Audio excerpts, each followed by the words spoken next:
할렐루야. 더 메시지 스탠딩 세 번째 시즌 함께 하시는 모든 성도님들 주님의 이름으로 환영하고 또 축복합니다. 신명기 28장 1절의 말씀입니다. 내가 내 하나님 여호와의 말씀을 삼가 듣고 내가 오늘 내게 명령하는 그의 모든 명령을 지켜 행하면 내 하나님 여호와께서 너를 세계 모든 민족 위에 뛰어나게 하실 것이라. 아멘. 이 말씀은 하나님의 말씀을 듣고 지켜 행하면 이라는 전제로 시작됩니다. 우리 하나님께서 원하시는 순종은 단순히 우리가 기계적으로 그 명령을 따르는 것은 아닐 것 같아요. 인격적인 하나님과의 그 언약의 관계 속에서 우리의 신실함을 하나님 앞에 보이는 것, 하나님 말씀에 따르려고 애쓰는 우리의 마음의 중심을 보이는 것. 그러니 우리가 머리로만 아는 것이 아니라 실제로 하나님 말씀을 삶에서 행동으로 옮기는 것, 즉 지켜 행하는 것을 강조하는 하나님 말씀입니다. 우리 믿음 생활도 마찬가지인 것 같습니다. 하나님 말씀을 듣고 아는 것에서만 우리가 그치는 것이 아니라 그것을 우리의 일상 속에서 실천해 나아갈 때에 온전한 순종이 이루어지는 줄 믿습니다. 오늘 우리 함께 하나님 말씀 들을 텐데요. 그 말씀을 우리가 듣기만 하는 자가 아니라 행하는 자 될 수 있기를 간절히 소망하며 오늘 더 메시지 10번째 시간 함께 열어가도록 하겠습니다.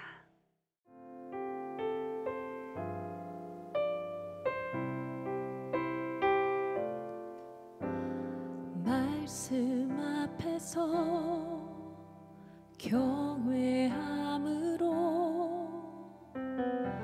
주께 홀로 섭니다. 생명의 말씀 읽고 순종해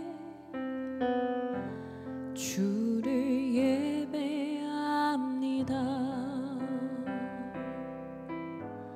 기록된 말씀 힘이 있어서 진리로 우리 거룩해 하며 거룩한 말씀 세세 영원히 복음이 되어 말씀하시네. 하나님 말씀에 두려워 떠는 자, 그 말씀에 생명을 거는 자, 한 사람 찾으시니 주님의 약속을 믿어 하나님 말씀에 운명을 거는 자, 순종하며 주 따라가는 자, 영원한 하나님 나라 이뤄갈 주의 교회여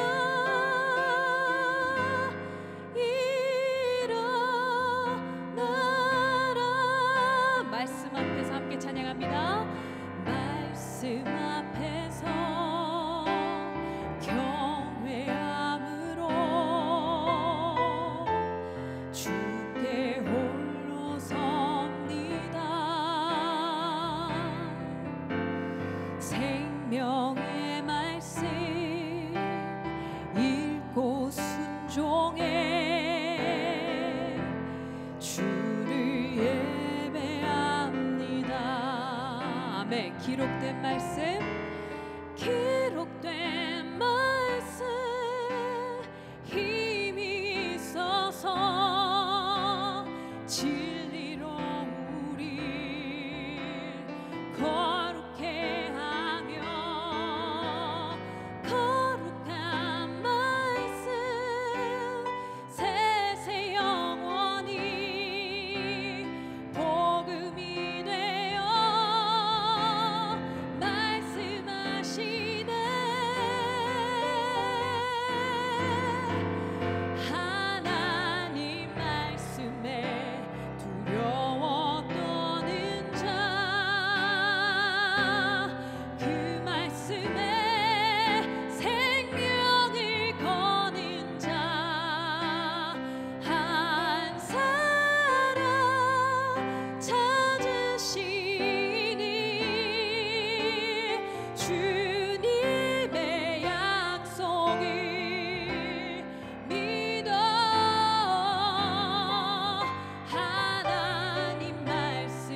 주 따라가는 자 영원한 하나님 나라 이뤄갈 주의 교회여 다시 한번 믿음으로 고백합니다. 하나님 말씀에 두려워 떠는 자 그 말씀에 생명을 거는 자 한 사람 찾으시니 주님의 약속을 믿어 하나님 말씀에 운명을 거는 자 순종하며 주 따라가는 자 영원한 하나님 나라 이뤄갈 주의 교회여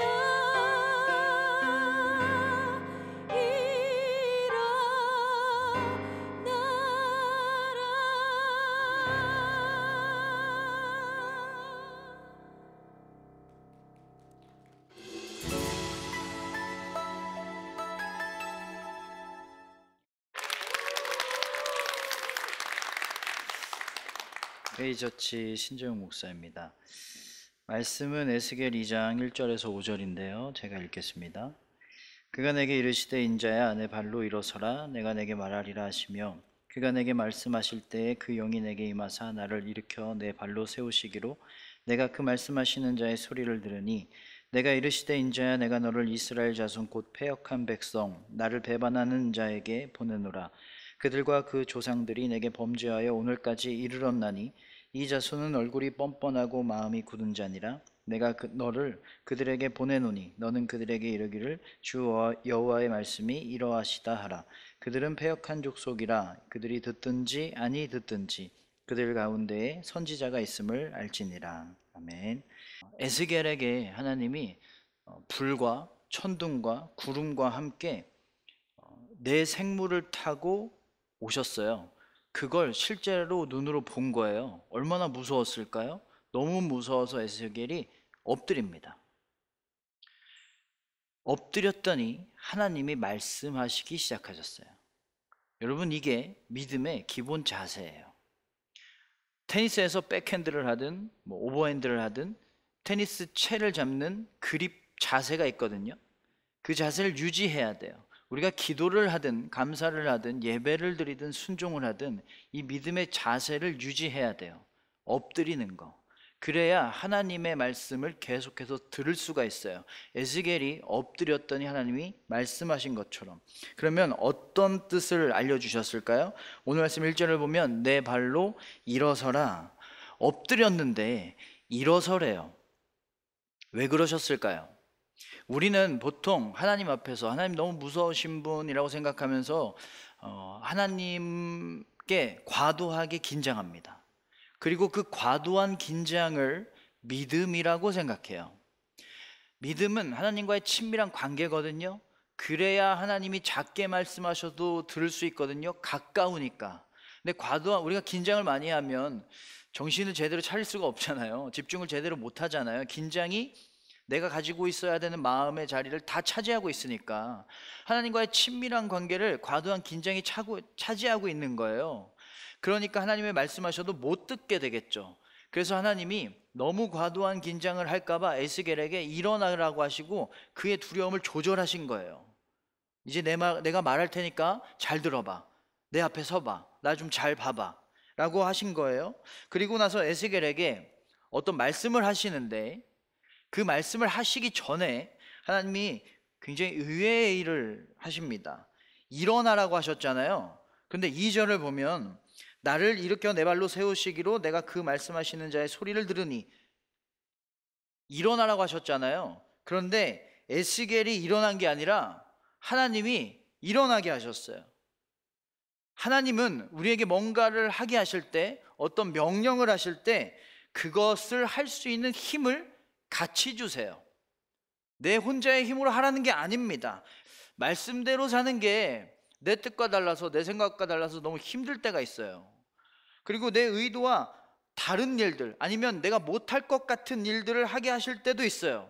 그런데 하나님은 어떤 말씀을 하실 때, 우리에게 어떤 요구를 하실 때 그것을 할 수 있는 힘과 그것을 할 수 있는 상황을 같이 주십니다. 우리는 에스겔은 일어나려고 했겠죠. 일어나려고. 우리도 그것을 하려고 하면 되는 거예요. 어디로 가라고 하실 땐 네가 그 길 개척해서 힘내서 알아서 가봐 라고 하시는 게 아니라, 내가 길도 만들었고 힘도 같이 줄 테니까 가봐. 말씀을 따라 가려고 하기만 하면 하나님이 준비하신 힘들을 우리가 경험할 수가 있는 거예요. 여리고성을 돌라는 명령을 하셨습니다. 여기에는 여리고성을 돌라는 뜻과 성을 무너뜨릴 수 있는 하나님의 힘이 같이 들어 있었어요. 그래서 돌았더니 여리고성을 무너뜨리는 힘을 경험하게 됐죠. 하나님, 이 시련 어떻게 이겨요? 하나님, 이 죄를 어떻게 이기죠? 어떻게 하면 힘을 낼 수 있을까? 어떻게 하면 이길 수 있을까? 힘을 구하는 것만 하지 말고, 그것을 이기려고만 하지 말고, 우리가 뭘 해야 되냐면 말씀대로 사는 것을 충실하게 하는 거예요. 그러면 그 뜻에 담겨 있는, 말씀과 함께 담겨 있는 하나님의 뜻, 힘이 같이 우리에게 임하는 거예요. 그 시련 속에서 더 하나님을 경외하고 예배하고 하나님을 기다리는 거예요. 그러면 그 힘으로 우리의 시련을 이길 수 있고 우리의 죄를 이길 수가 있습니다. 그 다음에 에스겔에게 하나님을 배신한 자들에게 말씀을 전하라 라는 하나님의 말씀을 하시거든요. 여러분, 하나님도 배신한 자들이에요. 그러면 그 사람들한테 가서, 하나님 말씀도 안 듣는 사람인데 내가 가서, 에스겔이 가서 말씀을 전해야 돼요. 얼마나 두려운 상황이에요. 그래서 6절을 보면 그들의 말을 두려워하지 말지어다, 두려워하지 말라는 뜻을 주셨습니다. 그럼 뭐랑 같이 주셨을까요? 두려워하지 않을 힘도 같이 주셨어요. 에스겔 3장 9절 보면 내 이 말을 화석보다 굳은 금강석 같이 하였으니 그들이 비록 반역하는 족속이라도 두려워하지 말며. 금강석처럼 강하게 하는 힘을 같이 주셨다는 거예요. 하나님의 뜻대로 그들에게 가기만 하면 되는 거예요. 그러면 그 힘을 받을 수가 있는 거예요. 여러분, 우리가 말씀대로 살아가는 것만 하면 되는 거예요. 하나님의 자녀로 살고 하나님을 닮아가고 하나님을 더 사랑하고 하나님처럼 더 사랑하는 거예요. 시련을 극복하고 인내하고 죄를 이기고 내가 해야 할 역할들을 잘하게 하는 능력을 경험할 수가 있게 되는 겁니다. 말씀대로 사시길 바랍니다. 여러분, 모든 싸움은 여기에서 결정됩니다. 학교, 직장, 어떤 관계, 내 미래를 준비하는 자리, 그것의 승패는 그 현장에서 결정되는 게 아니에요. 내가 얼마나 애쓰고 노력하는가로 이루는 게 아닙니다. 그 전에 내가 얼마나 하나님의 뜻대로 충실하게 살고 있는가에서 이미 하나님은 결정하셨어요. 누굴 쓰실지, 누구에게 힘을 주실지. 여러분, 모든 일에는 하나님이 거기까지야 라고 하시는 지점이 있습니다. 우리가 해야 되는 건 하나님의 뜻대로 하는 것까지예요. 하나님의 말씀대로 사는 것까지예요. 하나님을 위해서 사는 것까지예요. 우리는 골리앗을 쓰러뜨리는 것까지 해야 믿음이라고 생각해요. 많은 물고기를 잡는 것까지 해야 믿음이라고 생각해요. 그런데 전쟁터에 나가서 돌멩이를 던지는 것까지가 우리의 일이에요. 그 다음의 일은 하나님이 하시는 거예요. 깊은 곳에 가서 그물을 던지는 것까지가 나의 일인 거예요. 많은 물고기 잡는 건 하나님이 하시는 일인 거예요. 구원을 받기 위해서 우리가 해야 할 일은 예수 그리스도가 나를 위해서 죽으셨다라는 것을 믿고 하나님을 나의 아버지라고 고백하는 것까지지, 모든 말씀을 다 지키고 모든 죄를 다 우리가 해결해야만 받는 게 아니에요. 하나님을 믿기만 하면 구원받을 수가 있는 거예요. 왜? 하나님이 거기부터는 다 해놓으셨거든요. 우리를 위해서 십자가에서 죽는 것까지의 일은 하나님이 하셨거든요. 믿기만 하라는 거예요. 말씀대로 살기만 하면 된다는 거죠. 모든 일엔 나는 거기까지, 하나님은 거기부터 라는 지점이 있습니다. 말씀대로 모든 걸 하나님께 맡기고 하나님의 자녀로 살아가는 것까지, 하나님의 뜻대로 사랑하는 것까지만 하세요. 하나님을 의지하는 것까지만 하세요. 내 싸움은 거기까지인 거예요. 거기부터는 하나님이 이루십니다. 7절을 보면 그들이 듣든지 아니 듣든지 너는 내 말대로 고할지어다. 이상하지 않아요? 하나님을 배신한 자들에게 말씀을 전하라고 하셨으면 그들이 설득될 때까지 말해야 돼 라고 하셔야 될 것 같잖아요. 그런데 듣든지 아니 듣든지 상관하지 말래요. 하나님의 목적은, 에스겔에게 주신 목적은 그들을 돌려 세우는 게 아니었어요. 하나님의 말씀을 전하는 것까지가 에스겔이 할 일이었던 거예요. 그 다음 일은 하나님 소관인 거예요. 너는 전하는 것만 해. 그들이 듣고 안 듣고 그들이 돌아오고 안 돌아온 거는 내 소관이야. 내 영역이야. 하나님은 에스겔을 전도의 도구로 보지 않으셨습니다. 여러분, 하나님의 말씀을 전한다라는 건 하나님의 일을 한다는 거예요. 첫째. 두 번째, 하나님의 마음을 알아야만 할 수 있는 일이에요. 그런데 하나님의 뜻을 알고 하나님의 마음을 알고 하나님의 일을 행한다라는 건 하나님이 우리에게 주신 가장 최고의 복이에요. 하나님은 에스겔이 하나님의 마음을 알고 하나님의 일을 하는 가장 큰 복을 누리라는 목적을 주신 거예요. 넌 그것만 하면 돼. 그 복을 누리면 돼. 우리는 하나님께 쓰임받는 도구라고 생각할 때가 있습니다. 내가 지금 맡고 있는 자리 아니면 교회의 어떤 봉사의 자리, 이것을 통해서 하나님께 영광 돌리고 어떤 성과를 많이 내드려야지, 아름다운 생각입니다. 그런데 하나님을 위해서 하는 것 자체가 아름다운 일인 거예요. 가장 그게 큰 복이니까 그 복을 누리라는 거예요. 여러분, 한 명 한 명에게 목적을 주셔서 그 일을 하게 하신 거지, 우리는 도구로, 하나님 우리를 도구로 사용하지 않으세요? 우리를 도구로 생각하지 않으세요? 그 복을 누리라는 거예요. 하나님의 일을 하라는 복을 누리라는 거예요. 그런데 듣든지 안 듣든지 상관하지 말라는 말은 대충 하라는 게 아닙니다. 이 말씀하시고 하나님이 어떤 말씀하시냐면, 에스겔아, 그들이 네 말을 듣고도 나에게 안 돌아와서 죄를 지으면 벌 받을 거야. 그런데 그 책임은 너한테 없어. 근데 네가 안전한 사람이 있어서 그 사람이 내 말씀을 못 들어서 죄를 지으면 그 사람 벌 받을 거야. 그런데 그 책임은 너한테 있어. 최선을 다하라는 거예요. 하나님이 가이드라인을 주신 그 영역 안에서는 최선을 다하라는 거, 대충 하라는 게 아니에요. 최선을 다해서 하나님을 위해서 하라는 것을 열심히 하는 것까지만 하면 거기부터는 하나님이 최선의 결과를 보여주신다라는 것이죠. 저는 전도사 때 계획이 있었습니다. 고등부 전도사, 고등부에서 사역하는 그 계획이 있었는데, 고등부로 이력서를 내는 교회마다 다 떨어졌어요. 그래서 결국에는 교회의 행정이나 기획의 업무를 하는 기획실 전도사로 이제 부임을 하게 됐습니다. 고등부라는 계획과 너무 멀어지게 된 거죠. 그렇게 1년 후에 어느 날 갑자기 교육 목사님이 기획실로 들어오세요. 그리고 기획 목사님하고 막 길게 회의를 계속 하세요. 그리고 나오시더니 저한테 이런 말씀을 하시네요. 놀라운 말을 하시는데, 신재영 전도사, 이제부터 교육부로 옮겨서 고등부 사역해보는 게 어때? 저는 아무 말도 한 적이 없거든요. 갑자기 그렇게 말씀을 하시더라고요. 어떻게 된 걸까요? 저는요, 주어진 그 기획실 사역에 최선을 다하려고 노력했어요. 저랑 정말 안 맞는 일이거든요. 근데 나한테 안 맞는 일이어도 실수하지 않으려고 최선을 다하고 최대한 나에게 좋은 일로 만들기 위해서 배우려고 노력을 했어요. 하나님, 이 길로 인도하셨지만 제가 따를게요. 많이 배우게 해주세요 라고 매일 기도했어요. 최선을 다해서 하나님이 맡겨주신 그 자리에서 열심히 하는 것까지만 했어요. 계획이 무너졌을 때 거기까지 했더니 내 길을 만들고 인도하는 거기에서부터의 일은 하나님이 하시더라고요. 우리는 아무리 계획을 견고하게 세워도 계획대로 안 될 때가 너무나 많이 있습니다. 하나님은 계획대로 안 될 때 뭘 보시냐면 우리가 뭐 하는지를 보세요. 그 계획을 어떻게든 다시 세우려고 하는가, 아니면 그 계획이 무너진 상황에서 하나님의 자녀로 최선을 다하고 있는가. 너무 계획에만 빠져 있을 때가 있습니다. 취업이 계획대로 안 될 때, 직장생활, 대학생활, 교회생활이 내 뜻대로 안 될 때 조급해하거나 하나님을 원망할 때도 있어요. 하지만 거기에서, 그 상황에서 내가 하나님의 마음과 하나님의 말씀대로 살려면 내가 뭘 해야 되지? 어떻게 기도해야 되고, 누구를 사랑해야 되고, 어떤 마음을 품어야 되고, 어떤 선택을 해야 되지를 우리가 늘 생각하고 그것을 위해서 기도해야 돼요. 여호수아는 아이성 전투에서 패배했어요. 계획에 없던 일입니다.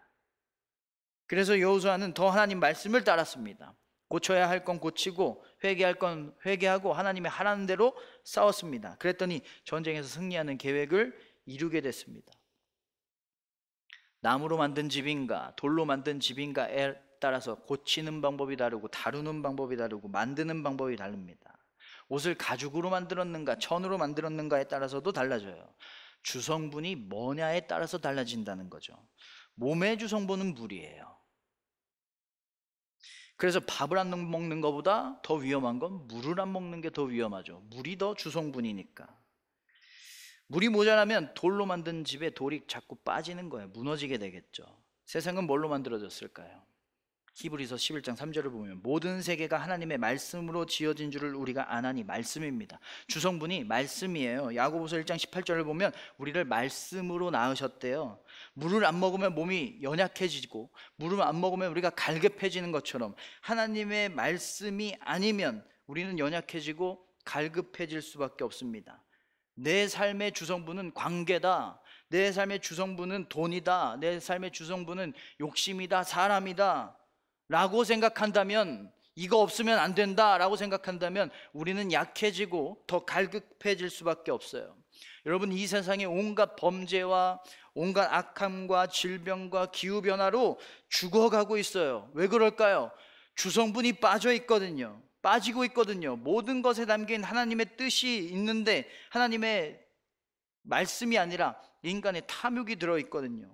말씀이 들어와야 회복될 수가 있는 거예요. 그러면 말씀은 뭘 말하고 있을까요?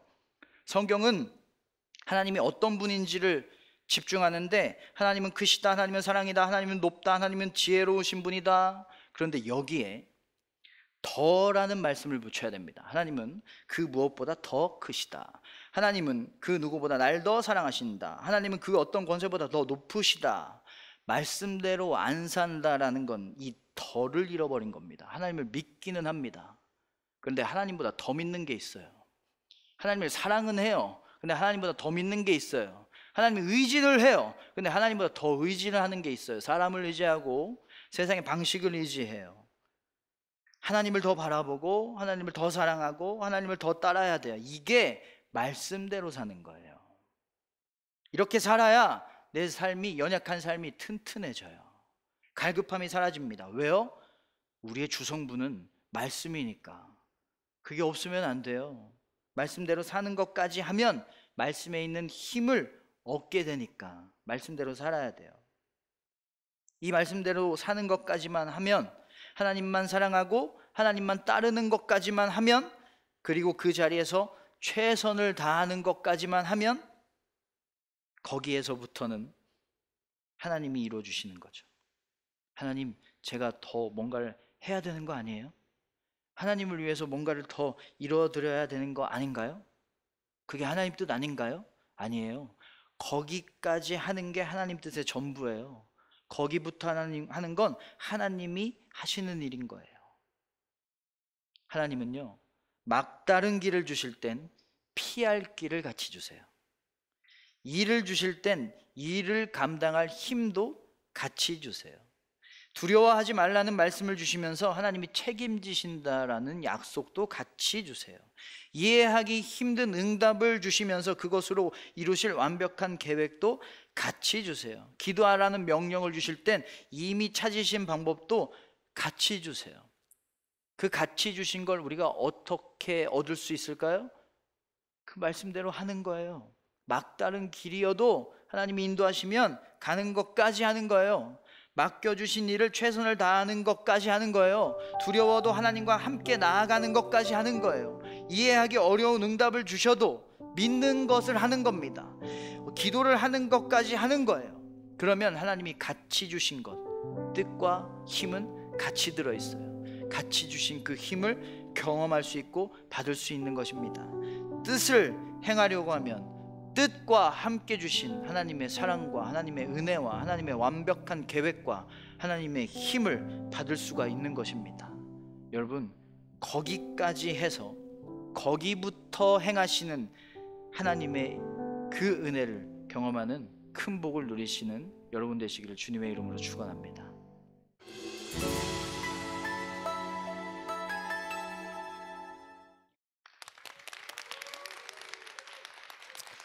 반갑습니다. 뉴에이 교회를 섬기는 조승현 목사입니다. 오늘 하나님 주시는 말씀 욥기 23장 10절 말씀을 제가 읽고 말씀을 나누겠습니다.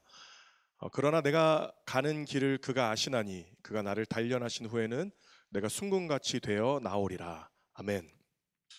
이 말씀을 준비하는데 주님이 제 안에 좀 떠올려 주시는 좀 아픈 기억이 하나 있었습니다.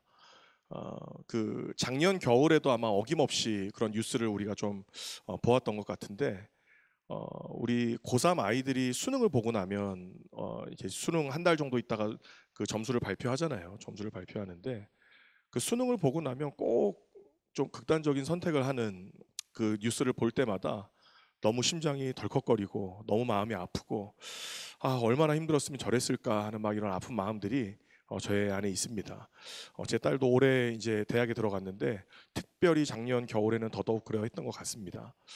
그런데 아마 여기에 모이신 분들 같이 좀 보니까 그 수능 세대는 아니시죠?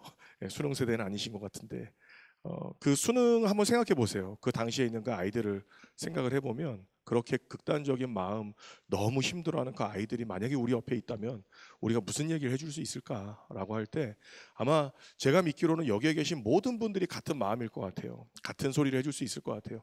그거 네 인생의 전부 아니야. 그거 네 인생의 전부 아니야. 그 수능 어떻게 된다고 네 인생이 막 결단 나지 않아. 이거 지나가는 거야. 1년 대학 빨리 간다고 너의 인생이 막 과격하게 변화되지 않고, 네가 1년 늦게 간다고, 아니 2년 늦게 간다고, 아니 대학을 안 간다고 너의 인생이 망가지지 않아. 하나님이 우리 인생의 주인이 되십니다. 근데 가만 보니까 고등학생 아이들도 그렇지만요, 청년 세대들도 마찬가지예요. 저는 이 젊은 청년 또 젊은 부부들 목회를 하고 있는데 가만 보니까 청년들 그렇게 대학 들어가고 대학을 졸업할 때가 되면 그 고3 아이들이 겪는 그 수능에 대한 아픈 그 무거운 짐들이 있는 것처럼 그 대학을 졸업할 때가 되면 진로에 대한 고민을 또 합니다. 이거에 막 내가 주님께 감사도 했다가 하나님께 원망도 했다가 막 괴로워하고 옆에 있는 친구들과 비교도 했다가 근데 그거 지나고 나면 또 어떻습니까? 이제 결혼을 앞두고 누구는 누구 만나서 이제 결혼을 앞두고 있는데 나는 왜 배우자도 없고 지금까지 나는 못소리고 이게 크게 웃으시는 분들이 계신데 막 그렇고 가만 보니까요, 우리의 인생의 나이대에 따라서 계속해서 마주하는 큰 문제들이 있는 거예요. 큰 문제들이. 그것이 수능이기도 했고 대학이기도 했고 직장이기도 하고 결혼이기도 하고, 지금은 또 젊은 부부들이 얼마나 많은 이런 난임 이 문제 앞에도 있잖아요. 아이를 갖고 싶은데 아이가 막 생기지 않는 막 그런 어려움. 그렇게 해서 아이가 막 생기면 하나님 감사합니다. 직장에 들어가면 하나님 감사합니다 했다가 금세 다시 또 어려운 가운데 들어가요. 저희 교회 한 청년은 목사님 제가 막 이렇게 하나님 앞에 순종하고 이렇게 막 헌신하고 막 달려가면요, 하나님이 저에게 이게 원했던 직장을 주시지 않을까요? 이 직장 하나님이 저에게 응답해 주셔야 되는데 그 어느 날 막 기쁨으로 와요. 목사님 응답 받았습니다. 하나님이 이 직장에 붙여 주셨어요. 근데 저는 그 친구를 보면서 제가 해주는 얘기가 하나 있어요. 그래, 하나님이 허락하신 거 맞는데 너무 감사해. 주님께 감사하자. 그런데 거기에 목숨 걸지 마. 그게 네 인생의 전부가 아니야. 네 인생의 전부가 아니야. 근데 아니나 다를까 얼마 지나고 나면요, 그 지체가 찾아와요. 목사님, 제가 직장에 갔는데 마귀가 있어요. 저희 직장 상사에 저를 괴롭게 하는 그 마귀가 있다고. 그럼 하나님이 그 마귀를 허락하신 겁니까? 그렇지 않다는 거예요. 그렇지 않다는 거예요. 그러니까 오늘 내 앞에 주어진 어떤 이 문제가 내 안에 너무 커 보이고 그게 내 인생의 전부인 것처럼 막 여겨지지만 핵심은 이겁니다. 우리 인생을 지나면서 와 보니 지나본 사람들은요, 그게 큰 문제가 아니라는 걸 알아요. 근데 그것을 같이 겪고 있는 사람들은 이게 너무 어렵게 느껴져요. 너무 중대하게 느껴져요. 그럼 어떻습니까? 그것을 지나본 사람은 그렇지 않다는 걸 알아요.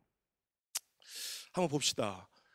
예수님을 알지 못하는 그 예수님을 믿지 않는 그 불신자들이, 넌 크리스천들이 우리를 볼 때 아마 이해하지 못할 거예요. 쟤네 왜 저렇게 살지? 이 황금 같은 주말에, 이 금요일에 왜 주일에 너희는 놀러 안 가고 교회 가서 하나님께 예배를 드리고, 왜 지금 너 버는 것도 아까워 죽겠는데 하나님께 헌금을 하고, 이해하지 못하는 거예요. 너무 당연합니다. 왜 그러냐면 그들은 하나님의 사랑을 경험해 보지 못했기 때문에 그런 거예요. 여러분, 우리는 왜 그렇게 살아갑니까?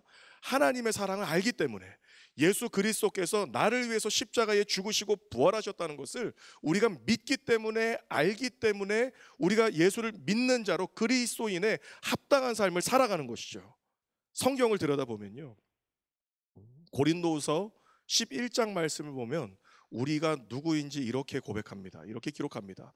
우리말 성경에 참 쉽게 설명되어 있는데요, 우리를 예수 그리스도와 약혼한 자라고 성경은 이야기하고 있어요. 약혼한 자다. 여러분, 예수님께서 이 땅 가운데 오심으로 말미암아서 하나님의 나라가 이 땅에 시작되었습니다. 그리고 재림 예수님이 다시 이 땅 가운데 오실 때 하나님의 나라는 완성될 것입니다. 그 여정을 가고 있는 것처럼, 그 성경에서 고린도서 11장에서 우리를 놓고 우리는 그리스도의 약혼자라고 성경에서 이야기하고 있는 거예요. 자, 그렇다면 우리는 무엇을 향해서 가고 있냐? 요한계시록 19장을 보면 어린 양의 혼인잔치가 있다는 것이죠. 어린 양의 혼인잔치에 우리 누구입니까? 어린 양의 신부라는 거예요. 신부. 자, 그러면 오늘 우리가 약혼녀로서 우리가 약혼녀로서 그리스도의 약혼한 자로 살아가면서 성령 하나님께서 우리를 완전한 흠없는 그리스도의 신부로 단장하여 가시는 것이 우리의 인생이라는 거예요. 그 가운데서 하나님께서 우리 가운데 순종을 요구하시기도 하고, 하나님께서 우리를 때로는 다루시기도 하고, 고난을 통과하게 하시고, 많은 여정들을 통과하게 됩니다. 그 신부의 여정에 나와 있는 말씀이 아가서 말씀이죠. 아가서 1장을 보면요, 우리를 누구라고 이야기하냐면 너는 검으나 아름답다, 이렇게 이야기합니다. 그것이 마치 우리 예수님을 모르던, 죄로 말미암아서 죽을 수밖에 없었던 우리가 주님 눈에 아름답게 보이는, 주님 저는 죄인인데요, 저는 이렇게 더러운데요, 그럼에도 불구하고 우리를 아름답다 하시는, 우리를 사랑하시는 그 그리스도의 사랑으로 말미암아 신랑과의 여정이 시작되는 거죠. 신랑과의 그 믿음의 여정들이 시작될 때 두려움도 많습니다. 교회 막 오면요, 처음에 예수님을 믿기 시작하면 모든 게 아름다워 보이고, 좋고 사랑받고, 모든 성도님들이 막 섬겨주기 시작하고, 그 하나님의 사랑을 경험하면서 막 이게 얼마나 행복한지 모르겠어요. 근데 그렇게도 몇 개월 지나고 나면 그 삶 가운데서 고난이 오거나 이해되지 않거나 뭔가 부담스럽거나, 다른 사람들은 저렇게 순종하고, 다른 사람은 저렇게 희생하고 헌신하고 하는데 나는 저러고 싶진 않네, 하나님의 사랑은 좋은데 나는 저렇게 살고 싶진 않은데, 라는 어떤 그런 부담감의 그 여정을 지나기도 하고. 근데 그게 아가서 1장에서 8장까지 쭉 나오는 여정이에요. 근데 아가서 3장을 가면요, 아가서 3장에서는 이제 이 신부가 변하기 시작합니다. 내가 검으나, 나 이렇게 검은데 내가 이렇게 더럽고 내가 이렇게 연약한 존재인데 나를 아름답다고 하시고 나를 사랑하시는 분이 계신다고 하면서 그 신랑 대신 예수님과 눈 맞추기 시작했다면, 그리고 그 신랑 대신 예수님이 나를 아껴주시고 나를 공급해주시고, 와 너는 이렇게 아름답구나, 이렇게 너무 귀하구나, 계속해서 귀하게 여겨주시던 그 주님이 어떤 순간에 그 신부를 떠나십니다. 그 신부 가운데서, 신부의 침상에서 예수님이 떠나는 장면이 있죠. 그런데 너무 놀라운 것은 이 신부가 신부의 여정 가운데서 성숙하게 변화되기 시작하는 거예요. 그래서 이전에는 내가 가진 것이 귀하고, 그런데 내 신랑 예수님 만났으니까 너무 감사했지만, 그 신랑이 떠날 때 내가 이것 때문에 포기하지 못하고 어디 가세요, 나한테 다시 오세요라고 이야기를 했었지만, 아가서 3장을 가면요, 내가 가진 이 안정감들을 내려놓고 신랑을 찾아 나서기 시작합니다. 그 신부가 어떻게 그렇게 할 수 있었을까요? 왜 신부가 이전에 내가 귀하게 여겼던, 내가 소중하게 여겼던 것을 아가서 3장에 가서는 뒤로 하고 그 신랑 대신 예수님을 찾아 나설 수 있었을까요? 제가 믿기로는 그 신부된 그 술람미 여인이 그 신부의 여정 가운데서 신랑의 사랑을 맛보아 알았기 때문에 그렇습니다. 처음에는 내가 더러운데도 귀하다 하셨지만 그 사랑을 내가 요만큼 경험했는데 그 사랑이 얼마나 달콤했겠어요. 사랑하는 여러분, 우리가 좀 착각해서 깨져야 할 것이 있습니다. 저와 여러분이 경험한 하나님의 사랑이 전부가 아니라는 거예요. 저와 여러분이 경험한 하나님의 영광이 전부가 아니라는 거예요. 우리 하나님은 위대하신 분이십니다. 우주보다 크신 분이십니다. 그 우주를 말씀으로 창조하신 분이시고요. 그리고 오늘 우리는 이 짧은 인생 20살, 30살, 40살, 50살을 이렇게 살아가고 있는지 모르지만 하나님이 이 전 인류의 삶을 눈동자처럼 지키셨고 돌보셨고 주님의 그 때에 따라서 계절을 바꾸시고 왕을 바꾸시기도 하고 그 재난 가운데 고난 가운데 있는 자들을 주님께서 살리시기도 하고 또 주님께서 그런 연약한 자들을 주님께서 돌보시도록 주님의 마음을 부으셔서 어떤 자들이 우리를 위해서 충고하게 하시고 도우시게 하시고 할렐루야. 하나님이요 그런 하나님이신 거예요. 저도 제 인생에 그 하나님을 경험하고 있지만 우리 하나님 얼마나 좋으신 분인지 모르겠는데 우리 그 좋으신 하나님, 제가 경험한 하나님은 그 하나님의 그 영광, 어마어마한 광대하신 영광에 비한다면 티끌만큼도 모르는 것 같아요. 티끌만큼도. 우리가 그 주님의 사랑을, 주님의 영광을 조금이라도 더 경험한다면, 조금이라도 주님의 그 영광을 볼 수 있다면, 그 사랑을 조금이라도 더 맛본다면 여러분 우리는 변화될 것입니다. 영화롭게 아름답게 거룩하게 변화되기 시작할 거예요. 여러분 그래서 많은 그리스도인들의 참 숙명적인 숙제입니다. 순종. 주제가 그거잖아요. 순종하기 참 어려운 것 같아요. 우리가 막 성령 충만할 때는 예 주님 제가 그렇게 순종하겠습니다. 제가 그냥 그렇게 주님의 사랑에 막 이렇게 취해서 예 주님 순종하겠습니다. 정신을 차리고 딱 놨더니 교회를 개척했더라고요. 현타가 딱 오는 거죠. 하나님 이거 어떡하죠? 다시 그 사랑에 또 이렇게 딱 가려지면 주님이 무모한 말도 안 되는 것들 말씀하실 때 예 순종하겠습니다. 그런데 그 주님의 영이 또 주님의 그 사랑이 내 안에서 딱 벗겨지고 나면 현실 안에서 막 두려움이 또 오기도 하고 이게 우리 삶의 현실이었던 거죠. 현실이었던 거죠.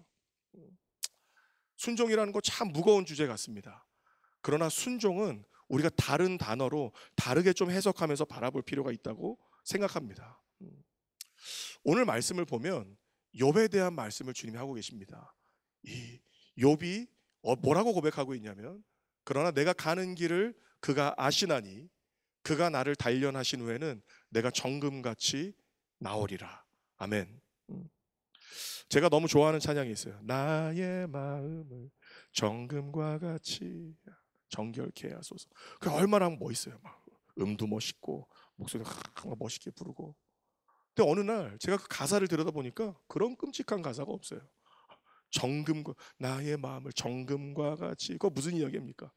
모든 쇳덩이들을 녹이는 불구덩이에 들어보 나의 마음을 불구덩이 정금과 같이 정결케 하소서. 여러분 이게 나이스한 이야기가 아닌 거예요. 우리의 신앙생활이라는 게 우리가 순종하는 삶을 산다는 게 그냥 쉽게 우리가 아멘입니다 그렇게 이야기할 수 있는 그게 아니라는 거예요. 우리의 삶은 진짜니까. 그 불구덩이 가운데. 근데 오늘 이 고백을 한 사람이 있잖아요. 욥이 그 고백을 하잖아요. 그러니까 그 고백을 가지고 우리가 찬양을 부르기도 하고 그 찬양을 통해서 우리가 주님께 더 가까이 나아갈 수 있는 은혜를 입지만 오늘 그 고등학생이 수능 앞에서 괴로워하고 있고 청년들이 직장 앞에서 결혼 앞에서 아니면 우리의 삶 가운데서 주님이 말씀하시는 그 순종의 여정을 떠나려고 하는 그 괴로운 불구덩이처럼 보여지는 그 풀무불 같은 그 앞에 이렇게 서 있을 때 이 말씀을 본다면 너무 동병상련 같은 마음. 진짜 욥도 저랬을까? 욥의 저 고난 가운데 있는 욥도 저랬을까? 이런 마음들이 막 들 수 있는 것이죠. 근데 가만 말씀을 들여다보면 욥이 당한 고난 그리고 욥 앞에 있었던 현실적인 삶들을 보면 우리가 마주한 삶과는 비교할 수 없는 너무도 현실적이고 어려운 극단적인 그런 상황 가운데 욥이 놓여 있었다는 거예요. 그러니까 정말 어떻게 욥은 그렇게 순종할 수 있었을까? 어떻게 욥이 저런 고백을 할 수 있었을까라고 생각을 할 때요. 들여다보니까 그렇습니다. 그 다음 10절까지의 말씀이 있고 또 11절에서 14절까지의 말씀이 있는데요. 11절의 말씀을 보면 이렇게 기록합니다. 내가 순금같이 되어 나오리라. 그리고 나서 내 발이 그의 걸음을 바로 따랐으며 내가 그의 길을 지켜 치우치지 아니하였고 내가 그의 입술의 명령을 어기지 아니하였고 정한 음식보다 그의 입의 말씀을 귀히 여겼도다. 그는 뜻이 일정하시나니 누가 능히 돌이키랴. 그의 마음에 하고자 하시는 것이면 그것을 행하시니 그런즉 내게 작정하신 것을 이루실 것이라. 이런 일이 그에게 많이 있느니라. 아멘. 한번 생각해 보세요. 욥이 고난 가운데 있습니다. 근데 이 고난을 주시는, 나를 단련하시는 주님의 손으로 알아요. 예 주님, 어떤 마음으로 그 고백을 했을까? 제가 막 깊이 고민을, 하나님 나를 정금과 같이 이렇게 다루고 계시는군요 라고 고백했는지 모르겠습니다. 그런데 11절 말씀부터 보면 그 어조가 좀 바뀌는 것 같아요. 나는 주님이 말씀하신 그 길을 따랐고, 주님의 그 말씀을 내가 준수하고 주님이 인도하시는 그 길에서 치우치지 않으려고 했고, 난 그렇게 순종하며 살았고. 근데 그게 막 억지로가 아니었던 것 같아요. 그리고 마지막 14절 가운데서 고백하는 것은 이렇게 이야기합니다. 우리 하나님을, 나를 그렇게 인도하신 하나님이 이렇게 이야기해요. 내게 작정하신 것을 반드시 이루실 것이다. 이런 일이 그에게는 많이 있느니라. 여러분 이 어조를 보세요. 나 이렇게 고난을 주셨는데도 내가 도망 안 가고 이렇게 순종하고 왔고요. 아니, 14절의 말씀 보면요, 우리 하나님을 자랑하고 있는 거예요. 우리 하나님은 반드시 나에게 계획하신 일들을 이루실 것이다. 그리고 우리 하나님에게는 그런 일이 셀 수 없이 많이 있다. 할렐루야. 근데 그 고백을 어떻게 할 수 있어? 어떻게 욥의 믿음은 있다 말하고 난 요만한 믿음밖에 없는 걸까? 말씀을 보는데 주님이 보게 하시는, 깨닫게 하시는 게 있어요. 욥이 어떻게 그런 상황 가운데서 그렇게 이해하고 순종할 수 있었을까? 제가 침노되고 질투되기 시작했어요. 그게 무엇이었을까요? 욥은요, 저렇게 달려갈 수 있을 만큼의 하나님의 사랑을 경험한 거예요. 하나님의 영광을 본 거예요. 그 하나님의 영광과 사랑, 내가 보지 못했던 그 하나님의 사랑을 맛보아 알았던 그 욥은요, 그 사랑을 경험한 만큼 그 고난 가운데서, 내가 이해할 수 없는 상황 가운데서도 주님 당신은 하실 것입니다. 주님 당신은 하실 것입니다. 그리고 우리 하나님은 그렇게 행하시는 일들이 이 인류의 역사 가운데 셀 수 없이 많이 있습니다 라고 욥이 자신감 있게 이야기하고 있는 것이죠. 사랑하는 여러분, 저와 여러분이 주님께 순종하는 아들과 딸이 되기를 축복합니다. 근데 우리의 기도가 주님, 제가 주님 앞에 순종하고 싶어요, 믿음을 더해 주세요 라고 기도할 수 있지만, 그 기도를 한번 바꿔서 해봤으면 좋겠습니다. 주님, 주님의 사랑을 더 알게 하여 주십시오. 주님의 얼굴 빛을 나에게 비추어 주십시오. 하나님의 영광을 나에게 보여주십시오. 할렐루야. 우리가 주님을 아는 만큼, 주님을 경험한 만큼, 주님을 맛본 만큼, 그 주님의 영광을 우리가 보면서 기뻐하는 만큼, 그 순종은 죽지 못해 어렵게 가는 것이 아니고, 주님이 우리에게 말씀하시는 순종은 기뻐 뛰며 주님과 함께 가는 여정인 것을 믿으시길 축복합니다. 이 시대에 얼마나 어렵습니까? 얼마나 어렵고 정말 얼마나 우리가 신앙생활하기도 힘든 그 상황 가운데 있습니까? 그 가운데서 순종하기 막 너무너무 힘드시죠? 그래서 우리 구해야 돼요. 주님, 당신의 사랑을 계시해 주십시오. 주님, 그리스도의 사랑, 어느 순간인가 예수님께서 나를 위해 죽으신 그 십자가의 사랑이 내 안에 지식으로만 남아있고 내 가슴 가운데서 말라버렸습니다. 주님, 그 사랑을 다시 한번 내 안에 부어주십시오. 그 사랑으로 다시 한번 내 심령에 인쳐 주십시오. 하나님, 그러면 내가 기꺼이 주님 말씀하신 대로 살아볼 수 있을 것 같습니다. 할렐루야. 그래서 여러분, 우리가 주님께 구해야 될 건 이것입니다.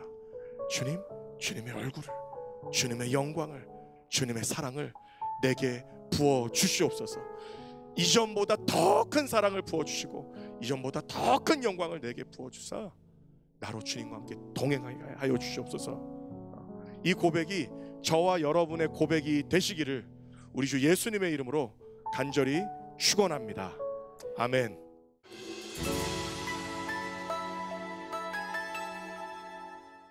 예수님께서는 하나님의 말씀을 듣고 지키는 자가 복이 있다 라고 우리에게 말씀하십니다. 예수님의 말씀과 또 그 가르침 앞에 우리가 그냥 생각만 하며 또 노래만 하며 그렇게 앉아 있는 것이 아니라, 이제는 구체적인 삶의 모습을 나타내라 라고 우리에게 명하십니다. 말씀을 듣고 그 말씀대로 살아가는 순종의 삶을 살기를 원하시는 하나님이십니다. 오늘 들려주신 하나님 말씀을 깨닫고 예수 그리스도의 삶을 본받아 살아가는 주의 거룩한 자녀들 되기를 소망합니다. 삶의 예배로 주의 말씀을 나타내는 그리스도의 진정한 제자 되기를 소원합니다. 그 말씀 앞에 경청하며 순종하며 나아가는 저와 여러분 되기를 소망하며 더 메시지 10번째 시간 여기서 마무리하도록 하겠습니다.